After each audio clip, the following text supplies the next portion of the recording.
Hey guys, it's Chloe.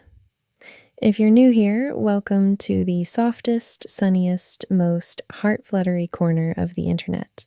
Hit subscribe, ring the bell, leave a comment so I know you're here, because these stories only feel real when I know you felt them with me.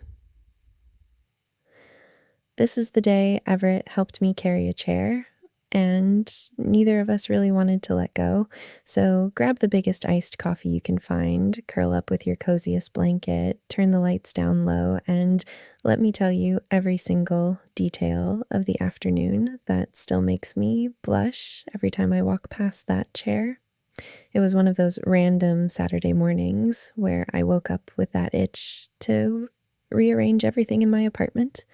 You know the kind where you look around and suddenly the couch is in the wrong spot, the plant needs better light, the bookshelf is begging to be organized by color, and that cute accent chair you bought on impulse 3 months ago is definitely not living its best life in the corner.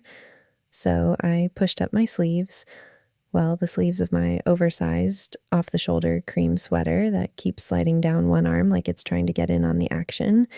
Put on my rearranging furniture playlist, lots of acoustic covers, feel good indie, a little Taylor Swift for motivation, a dash of old school, Nora Jones for the slow parts, tied my hair up in the world's messiest bun held together by a chewed up pencil and 3 bobby pins, and got to work. Everything was going great at first. I moved the side table to the other wall. It looked so much better there. Rotated Kevin the Monstera so his best leaves faced the window. He immediately perked up like he was thanking me. Rearranged my bookshelf by color. Don't judge me, it looks amazing and makes me happy every time I look at it. Dusted the fairy lights so they glowed even brighter. Fluffed the throw pillows on the couch. Even wiped down the coffee table because why not? And finally turned my attention to the chair. It's this cute mid-century style accent chair in soft sage green velvet, perfect for curling up with a book by the window. I'd been eyeing the spot next to the big window in my little reading nook for weeks, imagining how the morning light would hit it just right, how I could put a little side table there with my coffee and a stack of books and maybe a candle for cozy vibes. So I grabbed the chair and started maneuvering it through the narrow doorway between the living room and the nook. And that's when the problem started. The doorway in this old building is just a tiny bit too narrow. The chair is just a tiny bit too wide. I twisted it one way, stuck.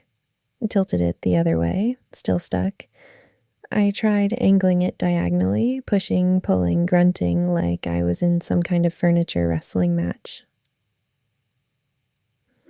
I was full on sweating, hair sticking to my forehead, probably looking like a complete disaster when I heard a soft, amused voice from my open door. Need a hand with that? I look up, and there's Everett. Soft gray Henley, sleeves pushed up just enough to be polite, but still unfairly distracting. Dark jeans, hair a little messy like he just woke up. It's 11 a.m. How does he look this good? Green eyes doing that warm, crinkly thing that makes my brain short-circuit. He's leaning against the doorframe, arms crossed, trying and failing to hide a smile. I've got it, I say, blowing a strand of hair out of my face. Totally. This chair is just being dramatic. He steps inside without waiting for permission, in the best way, closes the distance in 3 strides, and says, "Let me help before Kevin files a noise complaint. Yes, he knows Kevin the Monstera's name. Yes, that's important. Yes, Kevin is watching the whole thing from the living room like he's invested." We position ourselves on opposite ends of the chair, me at the back, him at the front, and lift. And guys, the tension starts immediately. Not because the chair is heavy, it's not, but because we're suddenly very close. Our hands brush every time we adjust our grip. Our eyes keep meeting over the top of the chair. Every time we tilt it to fit through the doorway, we have to lean in a little more. We almost get it through on the first try, but it catches on the frame. We both laugh, low and breathy. We try again, slower this time. Our fingers overlap on the armrest for a second. Neither of us moves them right away. Left a little, I say. Your left or my left? He asks, voice teasing. We both laugh again, and the sound fills the whole apartment. We pause for a second, foreheads almost touching over the chair back, breathing the same air. You're good at this, I say. You're good at making it fun, he answers. We try one more time, perfect angle this time, and the chair slides through, smooth as butter. We set it down gently by the window, exactly where I wanted it, but neither of us steps back. We're still standing close, breathing a little harder than necessary, hands lingering on the chair like we're not ready to let go. He looks at me, eyes doing that thing where they go from amused to something deeper. You've got sawdust on your cheek, he says softly, reaching up to brush it away with his thumb. His touch lingers. I don't move.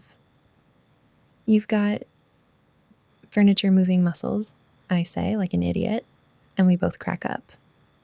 The laughter fades, but the smile stays. He glances around the room, taking in the half-rearranged chaos, the fairy lights, Kevin watching from the corner like he's invested. This place looks good, he says, but that chair definitely belongs right here. I nod. Thanks to you. He shrugs, but his eyes stay on mine. Anytime you need help moving furniture, or anything else, you know where I live. The air is thick, warm, full of everything we're not saying yet. He finally steps back, but slowly, like it takes effort. I should let you finish, he says, but he doesn't move, toward the door. Don't want him to. We end up talking for another hour, about furniture, about plants, about the best coffee in the building, about nothing and everything. We sit on the newly placed chair together. It's big enough for two, if you don't mind being close. Knees brushing, laughter easy. By the time he finally leaves, with a promise to check on the chair placement later, the sun is lower, the apartment is quieter, and I'm sitting in that chair, smiling like an idiot. Chloe winks at the camera, phone propped on the bookshelf where it's been recording since the knock, red light still glowing, hoodie slipped softly off one shoulder, fairy lights painting everything warm and golden, the chair perfectly placed by the window like it was always meant to be, a two-person seat. And that's the full, longer, heart-exploding, furniture-moving help, doorway tension, all afternoon into forever story of how need a hand with that chair became the sweetest, coziest, best little lift of my entire life. Some things are hard to let go of, and sometimes that's exactly how they're supposed to stay, like subscribe, ring the bell, comment the moment that got you the most, and if you're new here, stick around because this story is only getting started. Chloe's dangerous desires didn't just move the chair, they made sure there's always room for two.